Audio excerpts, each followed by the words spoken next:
안녕하세요. 상구TV의 상구입니다. 이민, 바로 2020년 미국 대선을 주목하라. 어제 미안해. 어제 정말 새벽 1시 반 너무 늦은 시간에 영상 준비하다 보니까 상구가 항상 영상 보고 모니터링 하는데 어제 조금 좀 졸린 표정 지은 것 같아서 마음이 좋지 않아. 그렇게 빠른 시간은 아니지만 그래도 상구가 집중해서 오늘 준비했어. 왜냐면 정말 중요한 내용이거든. 2020년 캐나다 이민 미국 대선을 주목해야 합니다.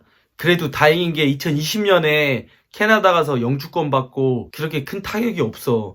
오히려 2021년에 미국 대선의 결과가 나오고 나서 트럼프 정부가 계속 유지되는지 아니면 민주당에서 다른 후보가 나올지에 따라서 캐나다 이민 정책도 급속하게 바뀔 확률도 있습니다. 첫 번째, CTV 뉴스를 인용했다는 점 다시 한번 말씀드리겠습니다. 첫 번째, 자동차 산업을 주목해야 되는데요. 자동차 산업이라는 게 캐나다에 12만 5천 명의 직접 고용을 하는 아주 큰 산업입니다. 자동차 관련 간접 고용 인원만 40만 명입니다. 합치면 52만 5천 명의 일자리가 창출되는 산업이 뭐다?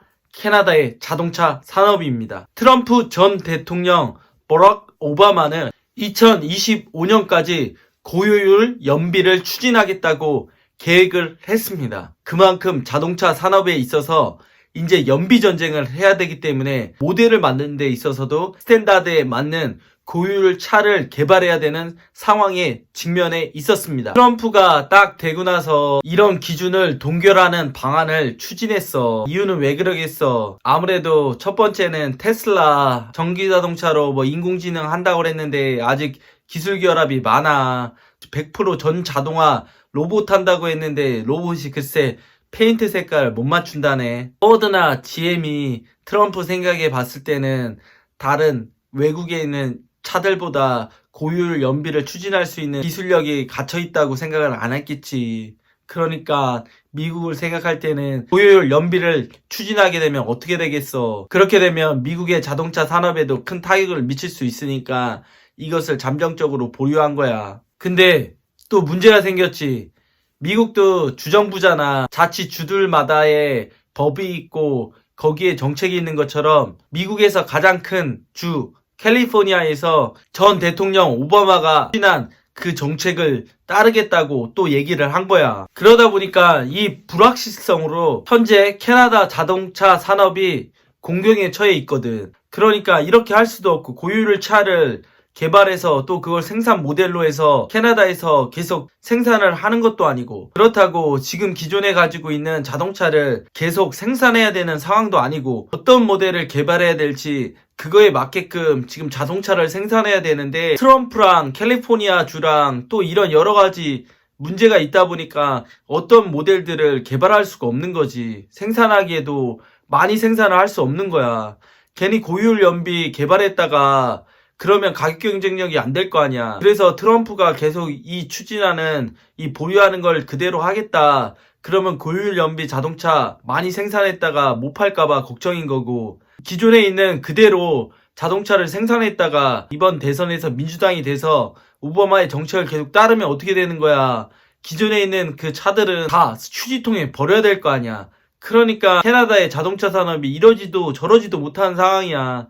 오히려 이번 대선이 깔끔하게 돼서 트럼프가 되면 그냥 기존에 있는 자동차 계속 생산하는 거고 또 민주당이 되면 고효율 연비에 맞춰서 새로운 생산 모델을 생산하겠지. 트럼프가 됐던 트럼프가 되지 않던 캐나다 자동차 산업은 이번 대선이 끝나고 나서 큰 도움을 받을 수 있습니다. 두 번째, 목재 산업을 주목해야 되는데요. 캐나다의 또 수출품이 목재잖아. 취임 첫 해에 트럼프가 정말 급속도로 높은 관세를 목재 산업에 부여했어. 그래서 캐나다가 가만히 있었겠어? 세계무역기구 WTO 북미 자유무역협정 나프타에 중재를 요청했어. 이것은 불합리하다고. 근데 캐나다랑 미국이랑 멕시코랑 무역협정을 맺은 커스마에 따라 이 문제가 해결되지 않고 있습니다. 결국 캐나다의 목재 산업의 가장 중요한 거는 앞으로의 예측 가능성이 필요하거든. 이것을 어떻게 대처할 건지, 이 높은 관세를 어떻게 해결할 건지, 재선이 돼서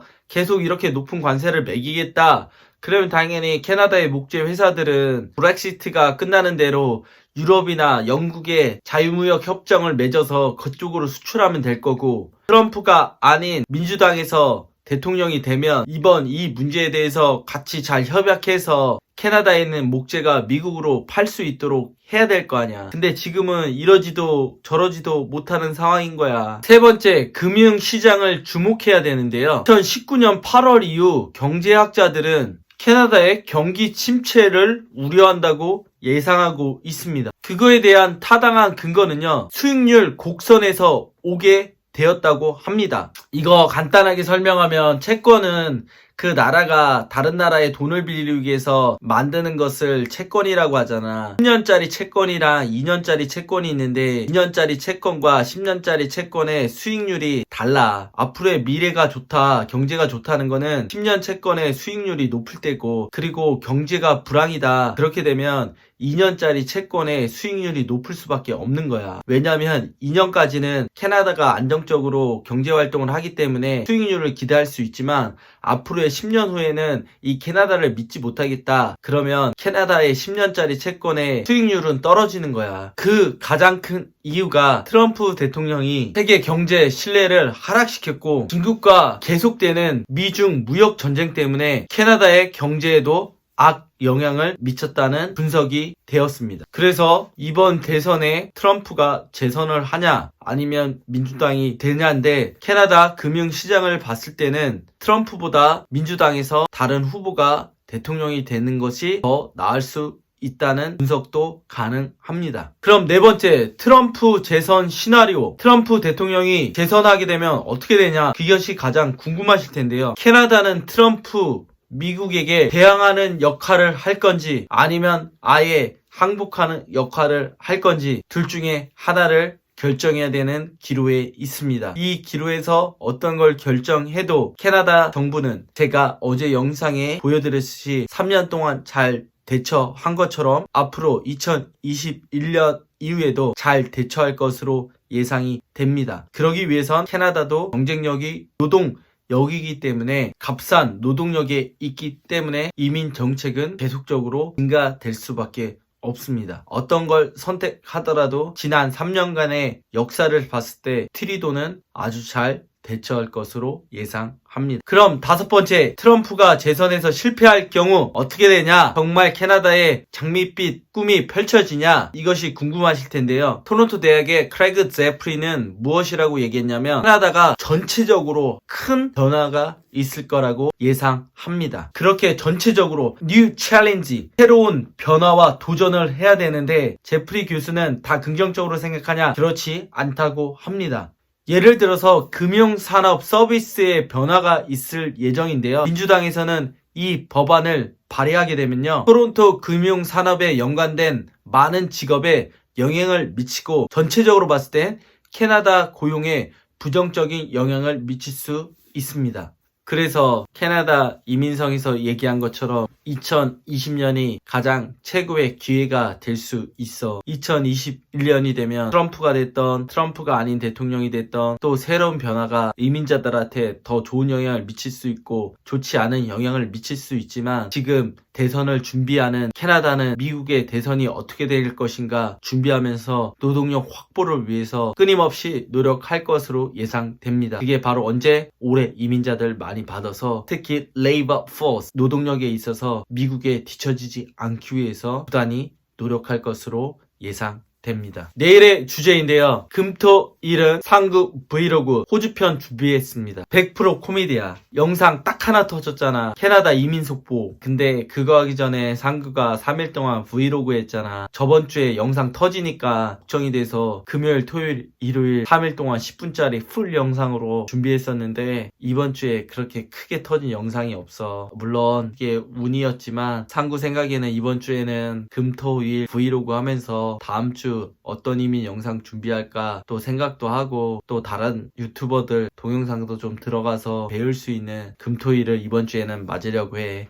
그래서 진짜 상구TV 영상, 상구 캐릭터가 좋아서 보시는 분들만 보면 돼. 조회수 생각은 안 하고 있어. 그래, 100 안 나와도 그냥 상구 브이로그 계속 할게. 끝까지 영상 시청해주셔서 감사하고 정말 상구TV와 함께 이민의 꿈 차근차근 준비할 수 있는 이민 전문 채널이 될 수 있도록 노력하겠습니다. 감사합니다.